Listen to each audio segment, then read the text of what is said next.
شروع اللہ کے نام سے جو بڑا مہربان نہایت رحم والا ہے۔ حضرت نوح علیہ السلام کا سریانی میں پشکر نام تھا۔ اہل عرب ان کو نوح کہتے تھے۔ ان کے القاب آدم ثانی، راکب اور شیخ الانبیاء بھی ہیں۔ جناب نوح علیہ السلام نجی اللہ کہلائے جاتے ہیں۔ ان کے نوح کے نام سے مشہور ہونے کی بہت سی وجوہات ہیں۔ ایک مرتبہ آپ کا گزر ایک شکاری کتے کے قریب سے ہوا جو زخموں سے چور تھا۔ وہ کتا آپ کے قریب آیا تو آپ نے اس سے فرمایا، اے کبھی دور رہ۔ یہ سن کر کتے نے کہا، اگر آپ سے ممکن ہو تو مجھ سے بہتر مخلوق پیدا کر دے۔ ایک اور روایت کے مطابق کتے نے جواب دیا کہ آپ نقش کو برا کہہ رہے ہیں یا نقاش کو، یعنی مجھے برا کہتے ہیں یا میرے پیدا کرنے والے کو۔ اس بات کے بعد کتے نے کہا کہ اے نوح، زبان کو روکیں کہ آدمیت کا لقب آپ نے خود اختیار نہیں کیا اور نبوت کے منصب پر آپ خود فائز نہیں ہوئے۔ میرے پیدا کرنے والے میں یہ طاقت ہے کہ وہ میرے جسم سے کتے کی کھال اتار دے اور انسانوں کی پیشانی پر ذلت کا نشان لگا دے۔ نوح علیہ السلام یہ باتیں سن کر مضطرب ہوئے اور کئی سال تک مصروف گریہ رہے۔ یہی سبب آپ کے نوح مشہور ہونے کا ہوا۔ جب نوح علیہ السلام طوفان کے بعد کشتی سے باہر آئے تو ابلیس لعین نے ان سے کہا، آپ کی وجہ سے میرا ایک بڑا کام بن گیا ہے۔ یہ بات سن کر حضرت نوح علیہ السلام غضب میں آ گئے اور فرمایا، اے لعین، میں نے کوئی کام تیری مرضی کے مطابق نہیں کیا ہے اور نہ آئندہ کروں گا۔ میرا کون سا عمل ایسا تھا جو تیرے فائدے کا سبب ہوا؟ کہنے لگا کہ مجھے اور میرے ساتھیوں کو آپ کی امت کے افراد کو بہکانے میں بہت محنت کرنا پڑتی تھی۔ جب وہ برے اعمال کر کے مستحق عذاب بنتے تھے اور میں ان کو تا دم مرگ بہکاتا تھا اور اپنے مرتے دم تک ایسا ہی کرتا رہوں گا، لیکن آپ نے میری اس طرح مدد کی ہے کہ آپ کی ایک ہی بدعا سے سب کے سب مستحق نار ہو گئے۔ یہ سن کر نوح علیہ السلام اپنی دعا پر پشیمان ہوئے اور فرمانے لگے، کاش میں یہ دعا نہ کرتا، اپنی قوم کی بدعمالیوں اور ایذا رسانیوں پر صبر کرتا۔ اس پشیمانی میں آپ 40 سال مسلسل روتے رہے اور نوح مشہور ہوئے۔ اپنے بیٹے کنعان کے بارے میں بارگاہ الہی میں عرض کیا، بے شک میرا بیٹا میرے اہل و عیال میں ہے۔ اس وقت خطاب الہی ہوا، وہ آپ کے اہل سے نہیں ہے کیونکہ اس کے اعمال اچھے نہیں ہیں، اور یہی خطاب گریے کا سبب ہوا۔ یہ تینوں قول جو مدرجہ بالا سطور میں بیان کیے گئے ہیں وہ اس اعتبار سے ہیں کہ لفظ نوح عربی زبان کا لفظ ہے۔ آپ کی بوست اور سال کا سبب یہ تھا کہ جناب ادریس علیہ السلام کی رحلت کے بعد تو ایک مدت تک کوئی ہادی تبلیغ دین کے لیے نہ آیا اور کیتا زمین پر بسنے والے سب کے سب کافر منکر ہو گئے۔ صاحب رائس نے حضرت ابن عباس رضی اللہ تعالیٰ عنہ سے ایک روایت نقل کی ہے کہ اس زمانے میں اولاد آدم علیہ السلام 2 نسلوں میں بٹی ہوئی تھی۔ ایک جماعت قبیل کی نسل سے تھی جو شہروں میں مکان بنا کر رہتے تھے۔ دوسرے لوگ حضرت شیس علیہ السلام کی اولاد میں سے تھے۔ یہ لوگ پہاڑوں میں مقیم تھے۔ جناب شیس علیہ السلام کی نسل کے مرد وجیہ شکل تھے، البتہ اس نسل میں عورتیں شکیل نہ تھیں۔ شیطان قبیل کی نسل کے لوگوں کے پاس انسانی شکل میں آیا اور ان سے کہنے لگا کہ مجھے اپنے پاس رکھ لیں، میں آپ کی خدمات انجام دوں گا۔ ان کی خوش آمد کر کے وہ ان کے ساتھ رہنے لگا۔ بعد میں اس نے بانسری بنائی اور اس کو بجانے لگا۔ لوگوں نے جب بانسری کی آواز سنی تو بہت متعجب ہوئے کیونکہ انہوں نے اس سے پہلے ایسی آواز نہ سنی تھی۔ لوگ روزانہ اس کے پاس بانسری کی آواز سننے کے لیے جمع ہو جاتے، اس طرح وہ روزانہ ان کے سامنے بانسری بجاتا۔ بعض مورخین نے لکھا ہے کہ انہوں نے ایک دن جشن کا مقرر کر رکھا تھا۔ اس دن لوگ جمع ہو جاتے۔ ایک مرتبہ پہاڑوں کا بسنے والا بنی شیس ایک شخص اس مجمع میں آ گیا اور اس نے جشن دیکھا جس میں عورتیں اور مرد جمع تھے۔ اس نے قبیلے کی حسین و جمیل عورتوں کو بھی دیکھا جن کی مسل ان کے قبیلے میں نہ تھی، لہٰذا اس نے واپس جا کر اپنے قبیلے والوں کو ساری کیفیت سنائی اور آئندہ سال اس جشن میں شرکت کا پروگرام بنایا۔ اس مجمع میں عورتوں مردوں کے اجتماع کی وجہ سے بہت سی غیر اخلاقی حرکتیں بھی ہوتی تھیں، اس لیے قرآن کریم نے فرمایا ہے، اس اجتماع نے فسوق و فجور کے اڈے کی شکل اختیار کر لی تھی، لہٰذا حق تعالیٰ نے ان کی اصلاح اور برائیوں پر خوف دلانے کے لیے نوح علیہ السلام کو مبعوث فرمایا۔ قرآن کریم میں ارشاد ہے، ہم نے نوح علیہ السلام کو ان کی قوم کی جانب مبعوث فرمایا تاکہ وہ اپنی قوم کو دردناک عذاب سے ڈرائیں۔ دوسری روایت جو حضرت ابن عباس رضی اللہ تعالیٰ عنہ سے مروی ہے کہ حضرت آدم علیہ السلام نے حضرت شیس علیہ السلام اور ان کی اولاد کو نصیحت فرمائی تھی کہ قبیل کی اولاد سے میل جول نہ رکھیں اور نہ ان کے ساتھ رشتہ منعقد استوار کریں۔ ان کی تمام اولاد کو آدم علیہ السلام نے پہاڑوں میں بھیج کر ایک محافظ ان پر مقرر کر دیا تھا تاکہ ان کی فرزندان قبیل سے حفاظت کرے اور ان کو فرزندان قبیل کے شر سے محفوظ رکھے۔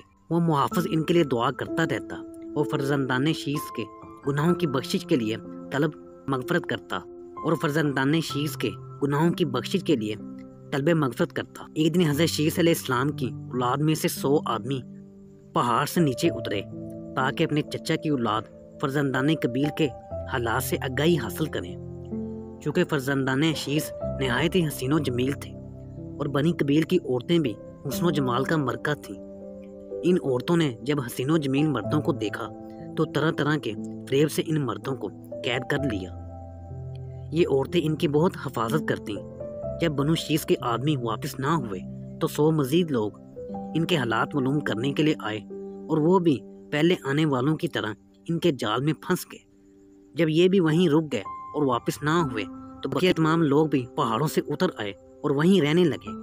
اس طرح مل جل کر رہنے کی وجہ سے ان کے تعلقات بنو قبیل سے استوار ہو گئے اور آپس میں سلسلہ منعقد شروع ہو گیا۔ بنو قبیل تعداد میں بڑھتے گئے یہاں تک کہ انہوں نے چوتھا خطہ زمین گھیر لیا اور ان کے درمیان کفر و بت پرستی بڑھتی گئی۔ کہا جاتا ہے کہ بت پرستی کی ابتدا اس طرح ہوئی کہ جناب آدم علیہ السلام نے رلت فرمائی تو مسلمانوں نے کافروں کو ان کی زیارت نہ کرنے دی، لیکن ابلیس نے انہیں تسلی دے کر کہا کہ میں تمہیں ایسی بات بتاتا ہوں جس کی وجہ سے تمہارا سر فخر سے بلند ہو جائے گا اور تم ان پر فوقیت حاصل کر لو گے۔ سب نے اس سے کہا بتاؤ وہ کیا بات ہے؟ اس نے کہا کہ میں تمہارے لیے آدم علیہ السلام کی شبیہ تیار کر دوں گا تاکہ تم اس کی زیارت اور اس کا طواف بھی کرو۔ ان لوگوں نے ابلیس کے مشورے سے اتفاق کیا اور اس مردود نے ان کے لیے 5 بت تیار کیے جن کے نام ود، سوا، یغوث، یعوق اور نصر رکھے۔ ان ناموں کا ذکر قرآن کریم میں بھی موجود ہے۔ ان بتوں کے بنائے جانے کے بعد یہ لوگ ان بتوں کی عبادت میں مشغول ہو گئے۔ جب بت پرستی انتہا کو پہنچی تو رب تعالیٰ نے ان کی ہدایت کے لیے نوح علیہ السلام کو مبعوث فرمایا تاکہ وہ انہیں ان بتوں کی عبادت سے روکے، لیکن انہوں نے حضرت نوح علیہ السلام کی تبلیغ کا اثر نہ لیا اور بت پرستی اور فواہش کے ارتکاب پر مصر رہے اور طوفان نوح میں یہ بت دب دبا کر کہیں رہ گئے۔ لیکن ابلیس نے کوشش کر کے ان بتوں کو وہاں سے اہل عرب کے لیے نکالا اور ان بدبختوں نے ایک ایک بت کو اپنے لیے منتخب کر لیا۔ قبیلہ خزاع نے اپنے لیے بدھ کو منتخب کر لیا، حمیر نے نصر کو اپنا معبود بنایا، حزیل سوا کے معتقد ہو گئے، کہلان نے یعقوب کو اپنا خدا بنایا، علم وانم نے یغوث کو اپنی عبادت کے لیے مخصوص کر لیا۔ اس طرح تمام سرکردہ قبائل نے اپنے لیے ایک ایک بت کو منتخب کر لیا اور زور و شور سے ان کی عبادت و ریاضت میں مشغول ہو گئے۔ علماء حق نے جناب نوح علیہ السلام کی 10 خصوصیات بیان فرمائی ہیں۔ آپ اول العزم رسول تھے، یعنی انہوں نے تمام دوسری شریعتوں کے احکام کو منسوخ کر کے اپنے احکام کو جاری ساری کیا تھا۔ اس سے قبل جناب شیث علیہ السلام اور ادریس علیہ السلام شریعت آدم علیہ السلام پر عمل پیرا تھے۔ مخلوق عالم کا سلسلہ نسب ان پر منتہا ہو گیا تھا، اس لیے آدم ثانی کہلائے۔ آپ پہلے نبی تھے جو تمام خطہ زمین پر بسنے والوں کے لیے مبعوث ہوئے۔ آپ پہلے نبی تھے جنہوں نے مخلوق کو کفر کے عواقب سے ڈرایا۔ آپ کو اس سلسلے میں اولیت حاصل ہے کہ آپ کی بدعا سے امت ہلاک ہوئی۔ حضور اکرم صلی اللہ علیہ وآلہ وسلم کے علاوہ آپ پہلے فرد ہیں جن کے ذریعے نشاط ثانیہ کرائی گئی۔ پیغمبروں میں سب سے زیادہ عمر آپ نے پائی۔ 1000 سال کی طویل عمر میں بھی آپ کا کوئی دانت نہ گرا تھا، نہ کوئی بال سفید ہوا تھا اور نہ طاقت و قوت میں ذرا برابر کمی آئی تھی۔ عبادت و ریاضت کا یہ عالم تھا کہ دعوت تبلیغ و رشد و ہدایت کے باوجود ہر دن و رات میں 1000 رکعت سے زیادہ نماز پڑھتے، باوجود اس کے کہ ان کی قوم کے لوگ انہیں سخت اذیتیں دیتے، لیکن آپ ان کے ساتھ حسن سلوک فرماتے اور ان کی خاطرداری میں مشغول رہتے، ہر شخص کے گھر جاتے، اس کا حال معلوم کرتے، اس کی تکالیف کا مداوع کرتے، لیکن ان بدبختوں پر آپ کے شفتوں اور نصیحتوں کا کوئی اثر نہ ہوتا۔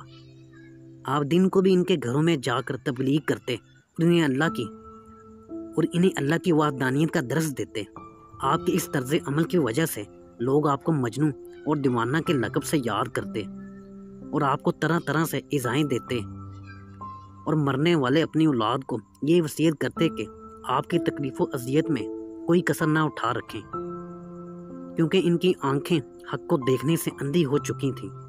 اس طرح آپ ان میں 950 سال تک تبلیغ کرتے رہے اور صرف چند لوگ ایمان لائے۔ کافروں اور منکروں کی تکلیفیں دینے کا عمل برابر بڑھتا ہی رہا، لیکن آپ صبر و تحمل کے ساتھ ان تمام مصائب کو برداشت کرتے رہے اور ان کے لیے یہ دعا فرماتے ہیں: اے اللہ میری قوم کو ہدایت فرما، یہ لوگ کفر کی طریقی میں پھنسے ہوئے ہیں اور جانتے نہیں ہیں۔ ان کے مظالم اس حد تک بڑھ گئے تھے کہ وہ آپ کو اتنا مارتے کہ جس سے آپ کے اعضاء ٹوٹ جاتے اور آپ شدت تکلیف سے بے ہوش ہو جاتے، اور وہ بدبخت آپ کو کمبل میں لپیٹ کر گھر ڈال جاتے اور یہ خیال کرتے کہ یہ شدت اذیت سے مر جائیں گے اور سفر آخرت اختیار کر لیں گے۔ لیکن جب رات ہوتی تو شفائے خانے قدرت سے ان کا علاج ہوتا۔ رب تعالیٰ نے قوم نوح کو نقل فرمایا، اور جب میں بیمار ہوتا ہوں تو وہ مجھے شفا عطا فرماتا ہے، یعنی شافی مطلق انہیں شفا عطا فرما دیتا۔ اس طرح کئی مرتبہ ہوا کہ آپ ان کی مجالس پر تشریف لے گئے اور انہیں تبلیغ و دین فرمائی، لیکن ان سنگ دلوں نے آپ پر اتنے پتھر برسائے کہ آپ ان پتھروں میں چھپ گئے اور وہ آپ کو مردہ سمجھ کر چلے گئے۔ رات کو جناب جبرائیل علیہ السلام آ کر پتھر علیحدہ کر کے آپ کو وہاں سے نکالتے اور اپنے پروں کو آپ کے جسم سے مل کر زخموں کا علاج کرتے۔ علیل صبح آپ پھر اپنی قوم کے لوگوں کے پاس آ جاتے اور فرماتے: اے میری قوم، تم لا الہ الا اللہ کہہ کر اللہ کی وحدانیت کا اقرار کر لو۔ نقل کیا گیا ہے کہ ان کی قوم میں ایک بدبخت بوڑھا تھا۔ اس نے ایک دن اپنے بیٹے کو وصیت کی کہ اے بیٹے، نوح علیہ السلام کو اذیت و تکلیف دینے میں امکانی کوشش کرنا اور ان کا تمسخر اڑانے اور ان کی توہین کرنے میں شبہ برابر بھی کمی نہ کرنا۔ بعد میں وہ اس لڑکے کو لے کر نوح علیہ السلام کے پاس آیا اور کہنے لگا: بیٹے، میں جس شخص کے بارے میں تجھے بتا رہا تھا وہ ساحر و کذاب یہی ہے۔ تو اس کی گفتگو سے کبھی متاثر نہ ہونا اور اپنے باپ دادا کے دین کو کبھی نہ چھوڑنا، ان کی اذا اور اہانت میں کبھی کمی نہ کرنا، کیونکہ میرے آباء و اجداد نے مجھے یہی سبق سکھایا تھا۔ بیٹے نے باپ کی باتیں سنی اور ان پر عمل کرنے میں باپ پر بھی بازی لے گیا۔ اس بدبخت نے اپنے باپ کے ہاتھ سے لاٹھی لی اور حضرت نوح علیہ السلام کے سر پر دے ماری، جس کی وجہ سے آپ کے سر مبارک سے خون بہہ کر پیشانی تک آ گیا۔ اس وقت آپ نے بارگاہ الہی میں عرض کیا: الہی، تیرے علم میں ہے کہ اس قوم کے لوگ میرے ساتھ اہانت امیز سلوک کرتے ہیں۔ اے رب، میں نے اپنی قوم والوں کو شب و روز ہدایت کا درس دیا، لیکن انہوں نے ہمیشہ رائے حق سے فرار اختیار کی۔ اے رب کریم، اگر تو ان پر نظر رحمت فرماتا ہے تو انہیں ہدایت کا راستہ دکھا۔ مجھے ان بلاؤں پر صبر عطا فرما، کیونکہ اب صبر کی طاقت ختم ہو گئی ہے اور ان کی حرکتیں برداشت سے باہر ہو گئی ہیں۔ کاش مجھے یہ علم ہوتا کہ اس قوم سے کوئی بھی ہدایت پا لے گا اور میری کوشش ضائع نہیں جائے گی۔ اس وقت خطاب باری ہوا کہ اے نوح، اس میں سے جسے بھی ایمان لانا تھا وہ لا چکا، اب ان میں کوئی بھی ہدایت حاصل کرنے والا نہیں ہے۔ اللہ تعالیٰ نے نوح علیہ السلام کے پاس وحی بھیجی کہ اب تمہاری قوم میں کوئی ایمان لانے والا نہیں ہے، جنہیں ایمان لانا تھا وہ لا چکے۔ اس وحی کے بعد نوح علیہ السلام نے بارگاہ الہی میں عرض کی: الہی، کیا ان کی نسل میں کوئی بھی ایسا نہیں ہے جو بعد میں ایمان لے آئے، تاکہ اس امید میں اپنی کوشش جاری رکھوں۔ خطاب باری ہوا: اے نوح، اب ہدایت پانے والوں میں نہ تو باپ کی سلبوں میں اور نہ ماؤں کے ارحام میں کوئی باقی رہا ہے۔ اب ان کی نسلوں میں کوئی بھی مشرف با اسلام ہونے والا باقی نہیں رہا ہے۔ اس بات کو معلوم ہونے کے بعد جناب نوح علیہ السلام نے بارگاہ الہی میں عرض کیا: اے رب، خطۂ زمین پر کسی کافر کو باقی نہ رکھ۔ یہ دعا مستجاب ہوئی اور ان کے عذاب کا حکم جاری ہو گیا۔ ان کے بارے میں اللہ تعالیٰ نے ارشاد فرمایا: اب ان کے بارے میں جنہوں نے ظلم و ستم توڑے ہیں مزید کچھ کہنے کی ضرورت نہیں، یہ لوگ غرق کر دیے جائیں گے۔ ان نافرمانوں کو پانی کے عذاب کے ذریعے آتش دوزخ میں دھکیل دیا جائے گا، اور آپ کو ماں آپ کے احباب و اہل و عیال کے کشتی کے ذریعے طوفان سے نجات دلائی جائے گی۔ آپ ہماری ہدایت کے مطابق کشتی تیار کریں۔ جب نوح علیہ السلام سے خطاب باری ہوا کہ آپ کشتی تیار کریں، تب نوح علیہ السلام نے دریافت فرمایا: الہی، یہ کشتی کیا چیز ہے؟ خطاب باری ہوا کہ وہ مکان جو پانی پر چلتا ہے۔